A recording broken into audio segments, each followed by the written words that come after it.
My dad, stepmom, stepbrother, and I were living in the house my mother originally owned. I moved out after my stepbrother took the box that had all of his mother's jewelry out of his mother's closet and concealed it inside my closet.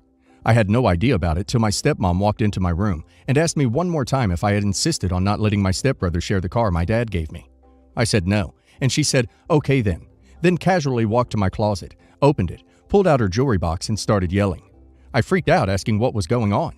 Dad came into the room, and she started crying, claiming I stole her entire jewelry box and was planning to sell it. I was stunned. I swore on my deceased mother I didn't steal anything, yet my dad didn't believe me. My stepmom demanded I get out of the house, and I had to leave because of the pressure. My stepbrother admitted putting the box inside my closet and bragged about it. I lived with my uncle for 7 years. I missed my room, backyard, and my mother's memories in that house. My stepbrother took over everything. My dad did an attempt to connect for years and kept calling me thief until recently when I visited my uncle's and he happened to be there. He looked thin and exhausted. He said he found out my stepmom set me up and apologized for not believing me then. He said he forgave her and hoped I'd forgive him because he won't forgive himself if I don't. He then talked about having debts and needing money to pay off debts or he'd lose the house, and he asked to borrow money from me. I got quiet. Then I asked why can't they sell the jewelry they accused me of stealing, the car he took back. Heck, where's my stepbrother when they need him? My dad shook his head and asked if my mom would want for me to see him homeless with no help, or worse, see the house she built and her memories there go to waste. I said I won't pay after they kicked me out of my mother's house because stepmom didn't want me there. You must be wondering where my stepbrother is now. He's dead. He moved to another town, became a police officer for 4 years, conned widowed women out of their money and houses, robbed them blind, and took possession of their legal documents and falsified them to his own benefits. He passed away suddenly at the age of 33, so he didn't enjoy his ill-gotten gains for long. My dad and uncle agreed that by paying, I'm saving my mother's house. But it's no longer her house, after my stepmom turned it into a shrine for her son, who she calls a hero, and used my room as storage for his things. When I walked in for the first time after years, I felt nothing. The connection is no longer there. I still refused to pay, and we had an argument, then I left. My uncle's saying I'm making a mistake by thinking irrationally and in a spiteful manner, and should consider that my dad and stepmom are helpless, sick, grieving, and need help. Am I the a-hole? Not the a-hole. Your dad knew all along. He's just realized he hitched his wagon to the wrong horse and is crawling back because he's in debt. The kind of man who would forgive someone for framing his son for a crime is not someone you want as a father. The "what would your mother want" is the worst kind of hypocrisy. I'm gonna guess she wouldn't have wanted you to be thrown out by him and his new bit of a skirt. But it didn't seem to bother him then.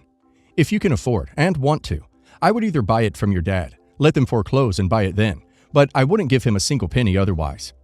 Buy the house and kick them the hell out of it, if you can, or if you want to, or don't. They burned bridges years ago, and you don't have to rebuild if you don't want to.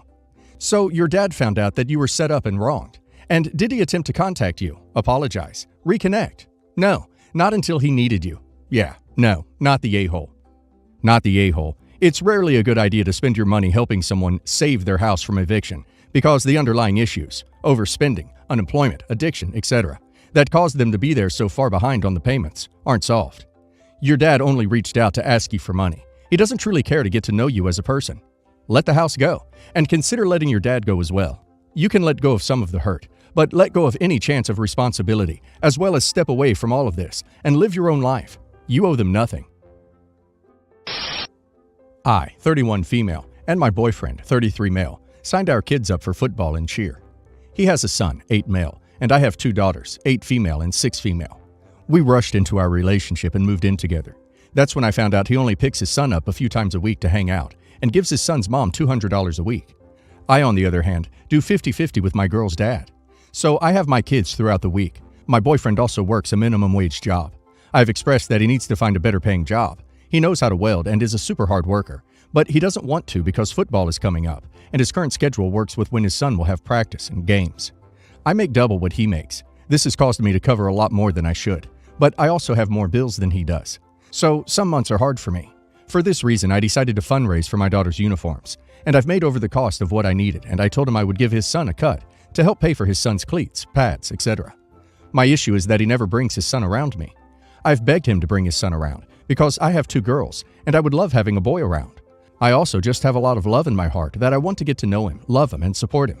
I've also mentioned this to my boyfriend that he should bring him over more and actually take care of him since we have a big house and a whole room for him. That way, he didn't have to give his son's mother so much, and he could provide for him at our house. We got into a fight one weekend and he told me that it's his son, not mine, and he doesn't want to get to know me. He doesn't invite me or bring him over because that's his time with him and he doesn't want to share. I still have money set to the side for his son's football needs, but everyone tells me that I should use the money to pay the bills since my boyfriend barely gives me enough for his portion. I know that if I don't give him the money for his son, he will probably use money he should be giving me for bills. I've asked him to not give so much money a week to his son's mother, but he refuses. It's not child support, it's just what he wants to give. I just feel like an a-hole not giving money for a child's needs. Any fundraiser money not being used should either be returned or donated to your daughter's team. Giving it to someone else or spending it on groceries is fraudulent. Everyone sucks here. Let me get this straight. You have so much love in your heart that if your boyfriend doesn't have his son over more so he can pay less child support, you aren't going to give him much needed money that other people gave to you for your daughter's uniforms. People gave to your fundraiser because they wanted to help your children.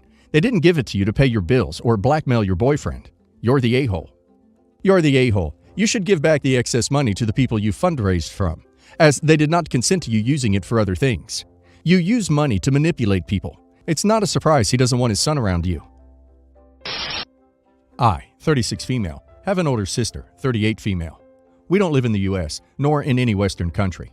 We come from a dual-income household, with both parents being high earners in middle-class standards. We used to be best friends when we were younger, but things started to turn bad when we were both in college. We both attended the same engineering college, just 1 year apart. While I was busting my butt to get top marks, my sister was shopping for a rich husband. She would take all of the money our parents sent her, spend it on clothes and makeup, then beg me to lend her some of my allowance so she can afford necessities. I used to do that at first, but then I cut her off when I got fed up. That was the first crack. The second crack came when she did not pass her classes, so she ended up having to repeat her second year, 2nd out of 5. Then we were in the same class. Because we had the same major, we had the exact same schedule. Then professors started comparing us. I was usually 1st or 2nd in class. She was near the bottom and had a habit of skipping class. The final crack came when she got a rich boyfriend, while I was dating a fellow classmate from a very poor background. She was constantly condescending, telling me how I will end up spending all my money on him and his poor family, and that I should follow her example and get a rich husband. Our last year, she chose to drop out of school and marry her rich husband. They had a very grand wedding, and the bridal gifts he gave her included a BMW and enough gold to buy a small apartment. I married my husband after we graduated and worked for a year. We had a small wedding, 80 people, and my bridal gifts were modest, about what he made in a month. She started ridiculing him in front of his and our family, so my mom ended up kicking her out of the wedding. Fast forward to now. I have a 10-year-old son that goes to a private school. My husband and I own our house. We bought his parents an apartment, and we go on vacation abroad twice a year. All to say we are living well. My sister's husband divorced her because he fell in love with a 20-something young woman, and because all his wealth actually belongs to his parents. She came out with a measly sum of child support, a lot of jewelry, and brand-name clothes in her car. If she had been good with money, it would have been enough to start her own business, but she spent it all away, and now she's asking me for help in the form of lending her money to start a small business. I told her absolutely not. She tried to push. I blocked her everywhere, and she can't get access to my job or to gated community where I live. She's currently living with our parents, along with her 3 kids, and from what my mom is saying, they are also getting fed up with her, but also she is apparently having a really hard time. So am I the a-hole? Not the a-hole. She's a grown woman. She chose her life. Don't give her a dime. Not the a-hole. Your sister and you made very different life choices, which led to very different lives. The fact that your life is going well doesn't make you obligated to be her benefactor, especially given her treatment of you over the years. Not the a-hole. Your sister is an adult and should take responsibility for her life. You are not required to take care of her. She made her choices and is now reaping the consequences of those choices. She should go back to school, get a job, find another rich husband, etc. If you give her something now, I guarantee there will be more asks for money. She is a leech, but you don't need to allow her to suck you dry. To paint a picture, my parents divorced when I was very young. They both got new relationships, and I never really got on with one of my step-parents, who used to pick on me. I was a very small child, saying things like I was ugly, I would be pretty if I changed this or that about myself, and the parent didn't really do anything about it. Saying stuff like, that is just the way they are, just accept it, stuff like that.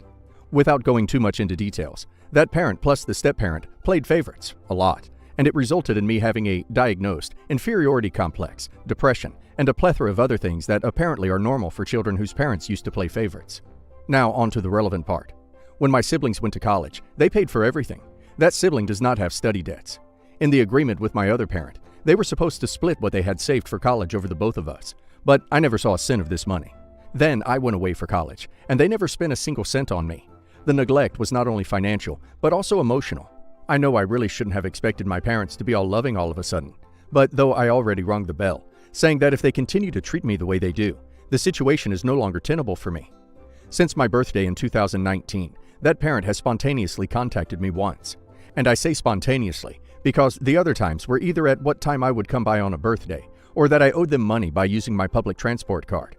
I recently found out that in my country, parents are obligated to support their child until they turn 21.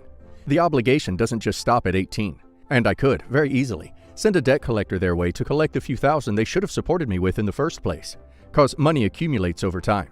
I checked with a legal company, so I know that legally I am in the clear. They clearly have the money to spend on extravagant gifts for their other children, and it isn't like I'm asking for more than what I am legally owed, and way less than they spend on my other sibling. I'm pretty sure, though, if I do it, I would be the ultimate devil in their eyes, and the relationship is over forever, which I'm fine with, but it could put the sibling I have contact with in a difficult situation. So would I be the a-hole? Not the a-hole. You have no relationship with them now, and if you need help one day, you will not be able to turn to them. Take the money and put it in a rainy day fund. Also, there's usually a statute of limitation, so make sure you don't let that expire. Your other siblings saw what they did and should understand. Do what you have to do to finish your education. If that means suing them, then do so. If that means cutting off all ties with them, then do so. They have already established a pattern of behavior that you must know will not change. So what have you got to lose? At least get a good education out of this situation, and then live by the motto, the best revenge is living well. Not the a-hole. They brought it upon themselves. I say go for it since you understand the repercussions and accept them.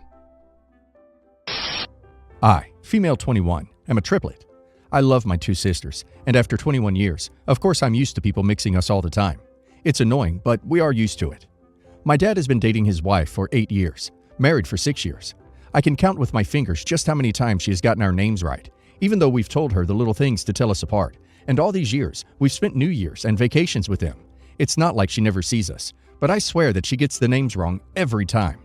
We all have similar voices and jobs too, but right now, one of my sisters has pink hair, while the other one dyed it blonde. She still gets it wrong each time, and it annoys all of us since it's not coming from a stranger, but someone that has spent lots of time with us. We correct her every time, or don't reply until she gets it right. She doesn't have a good relationship with our mom, so I guess that might affect. But I'm not sure. She hasn't always been nice to us either.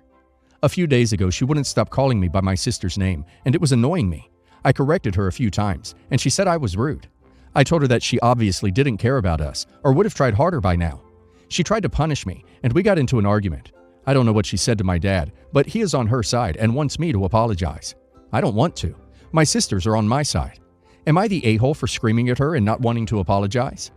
Not the a-hole. She tried to punish you at 21 years old? She doesn't want to learn your name. She has known you for a very long time, so it is a choice. Your dad is a jerk too for not expecting his children to be respected. So you mean to tell me that A, you've known this woman for 8 years, B, you've given her hints to help get your names right, C, you all currently have different hair colors, and she still can't get it right? Not only that, she tried to punish you for correcting her? You're 21, not 12. Not the a-hole. Edit. I don't think a child at any age should get punished for this. Just thought it was weird that stepmom was trying to punish a legal adult. Not the a-hole. This woman has had 8 years to learn how to tell you and your sisters apart, but has chosen not to, because it's not important to her. I understand your frustration, but screaming at people is rarely productive. I would apologize for screaming, but not for what you said, and I would continue to correct or ignore her when she calls you by the wrong name. Your father is also in the wrong here.